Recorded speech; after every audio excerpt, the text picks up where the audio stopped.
бинандаҳои азиз, акнун таваҷҷӯҳ намоед ба фармонҳои президенти ҷумҳурии Тоҷикистон. фармони президенти ҷумҳурии Тоҷикистон дар бораи таъин ва озод намудани судяҳо. мутобиқи моддаи 69 Конститутсияи ҷумҳурии Тоҷикистон фармон медиҳам. Шукурзод Назрулло Тағойбобо аз вазифаи муовини раиси суди ноҳияи Фирдавсии шаҳри Душанбе озод гардида, раиси суди ноҳияи Мир Саид Алии Ҳамадонии вилояти Хатлон таъин карда шавад. Муҳаммадзода Ҳомидҷон Бобоҷон аз вазифаи судяи суди ноҳияи Ҷаббор Расулови вилояти Суғд озод гардида, раиси суди шаҳри Хуҷанди вилояти Суғд таъин карда шавад. Муродализода Суҳроб аз вазифаи муовини якуми раиси суди шаҳри Истаравшани вилояти Суғд озод гардида, раиси суди шаҳри Истаравшани вилояти Суғд таъин карда шавад. Абдуғаффори Анварҷон аз вазифаи судяи суди вилояти Суғд озод гардида, раиси суди шаҳри Конибодоми вилояти Суғд таъин карда шавад. Азиматзода Хуршед аз вазифаи судяи суди шаҳри Душанбе озод гардида, раиси суди ноҳияи Ашти вилояти Суғд таъин карда шавад. Абдуллозода Фарҳод Нусратулло раиси суди шаҳри Гулистони вилояти Суғд таъин карда шавад. Маъруфзода Некрӯз Нарзулло аз вазифаи судяи суди шаҳри Хуҷанди вилояти Суғд озод гардида, раиси суди ноҳияи Айнии вилояти Суғд таъин карда шавад. Ғайбуллозода Фирӯза Мирзовалӣ аз вазифаи судяи суди ноҳияи Бобоҷон Ғафурови вилояти Суғд озод гардида, раиси суди ноҳияи Деваштичи вилояти Суғд таъин карда шавад. Юсуфзода Қудратулло Файзулло аз вазифаи судяи суди шаҳри Леваканти вилояти Хатлон озод гардида, раиси суди ноҳияи Лахш таъин карда шавад. Сафарзода Файзиддин Давлат аз вазифаи судяи суди ноҳияи шаҳри Туси вилояти Хатлон озод гардида, муовини раиси суди шаҳри Хуҷанди вилояти Суғд таъин карда шавад. Мусобекзода Тоир Мусобек аз вазифаи судяи суди шаҳри Душанбе озод гардида, муовини раиси суди шаҳри Конибодоми вилояти Суғд таъин карда шавад. Асламзода Гулрухсор Абдурасул аз вазифаи судяи суди ноҳияи Фирдавсии шаҳри Душанбе озод гардида, муовини раиси суди ноҳияи Фирдавсии шаҳри Душанбе таъин карда шавад. Амирзода Тахмина Раҳмоналӣ аз вазифаи судяи суди ноҳияи Исмоили Сомонии шаҳри Душанбе озод гардида, муовини якуми раиси суди ноҳияи Синои шаҳри Душанбе таъин карда шавад. Холдорзода Хусрав Зайниддин аз вазифаи судяи суди шаҳри Бохтари вилояти Хатлон озод гардида, судяи суди вилояти Хатлон таъин карда шавад. Гадозода Баҳром Ҳайталаӣ аз вазифаи судяи суди ноҳияи Балҷувони вилояти Хатлон озод гардида, судяи суди вилояти Хатлон таъин карда шавад. Нусратлои Асадулло аз вазифаи судяи суди шаҳри Душанбе озод гардида, судяи суди вилояти Хатлон таъин карда шавад. Назарзода Аҳлиддин Саид аз вазифаи судяи суди ноҳияи Вахши вилояти Хатлон озод гардида, судяи суди вилояти Хатлон таъин карда шавад. Иброҳимзода Дурандеш Бегмурод аз вазифаи судяи суди шаҳри Бохтари вилояти Хатлон озод гардида, судяи суди ноҳияи Вахши вилояти Хатлон таъин карда шавад. Аҳмадзода Фирӯза аз вазифаи судяи суди вилояти Суғд озод гардида, судяи суди вилояти Суғд таъин карда шавад.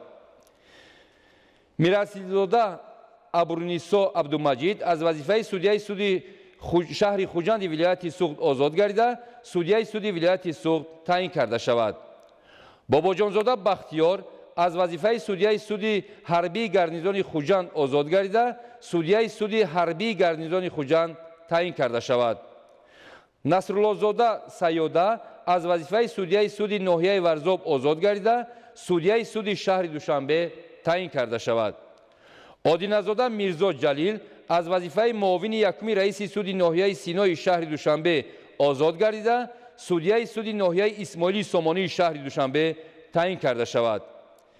Мирзозода Ғиёсиддин Низом аз вазифаи судяи суди вилояти Хатлон озод гардида, судяи суди ноҳияи Шоҳмансури шаҳри Душанбе таъин карда шавад.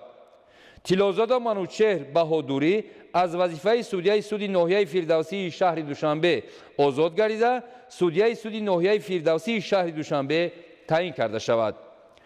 Манзаршоҳ Ашурбеки Имомёрбек аз вазифаи судяи суди ҳарбии гарнизони Хоруғ озод гардида, судяи суди шаҳри Ҳисор таъин карда шавад.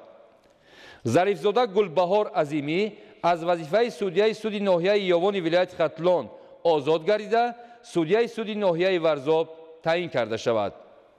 Ҷаъфарзода Латтофат Қаландар ба вазифаи раиси суди ноҳияи Дӯстии вилояти Хатлон, Ашурзода Алишер судяи суди ноҳияи Балҷувони вилояти Хатлон, Раҳимзода Абдусалим судяи суди ноҳияи Кӯҳистони Мастчоҳи вилояти Суғд, Саид Гулрухсор Нуриддин судяи суди ноҳияи Фирдавсии шаҳри Душанбе таъин карда шаванд. Қувватзода Фотеҳ Ҷумъа бо сабаби ба кори дигар гузаштан аз вазифаи судяи суди ноҳияи Тоҷикобод озод карда шавад. Раҳимзода Зафар Сафаралӣ аз вазифаи судяи суди ноҳияи Фархори вилояти Хатлон, Тоҳирзода Ғумчагул Тоҳирҷон аз вазифаи судяи суди шаҳри Ваҳдат бинобар ба охир расидани муҳлати ваколати судя озод карда шаванд. Президенти Ҷумҳурии Тоҷикистон Эмомалӣ Раҳмон, шаҳри Душанбе, 25 ноябри соли 2021. Фармони президенти Ҷумҳурии Тоҷикистон дар бораи таъин ва озод намудани судяҳо. мутобиқи моддаи 69 Конститутсияи Ҷумҳурии Тоҷикистон фармон медиҳам. Қосимзода Сулаймон Ой Маҳмад бинобар ба кори дигар гузаштан аз вазифаи раиси суди иқтисодии вилояти Суғд озод карда шавад.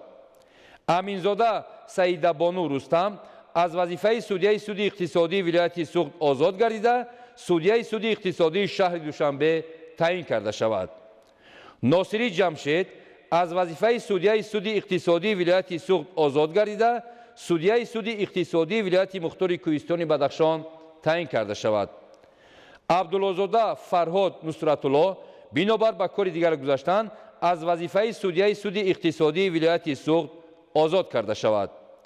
Давлатзода Толиб Шариф аз вазифаи судяи суди иқтисодии вилояти Хатлон озод гардида, судяи суди иқтисодии вилояти Суғд таъин карда шавад. Саадуллозода Саидо Талбак аз вазифаи судяи суди иқтисодии шаҳри Душанбе озод гардида, судяи суди иқтисодии вилояти Хатлон таъин карда шавад. Саид Гулрухсор Нуриддин бо сабаби ба кори дигар гузаштан аз вазифаи судяи суди иқтисодии шаҳри Душанбе озод карда шавад. Президенти Ҷумҳурии Тоҷикистон Эмомалӣ Раҳмон, шаҳри Душанбе, 25 ноябри соли 2021. фармони президенти Ҷумҳурии Тоҷикистон дар бораи муовини фармондеҳи қушунҳои сарҳадии Кумитаи давлатии амнияти миллии Ҷумҳурии Тоҷикистон оид ба разведка таъин намудани Хушвақт. мутобиқи моддаи 69 Конститутсияи Ҷумҳурии Тоҷикистон фармон медиҳам. Хушвақт Кишваршоҳ Султон, муовини фармондеҳи қушунҳои сарҳадии Кумитаи давлатии амнияти миллии Ҷумҳурии Тоҷикистон таъин карда шавад. Президенти Ҷумҳурии Тоҷикистон Эмомалӣ Раҳмон, шаҳри Душанбе, 25 ноябри соли 2021.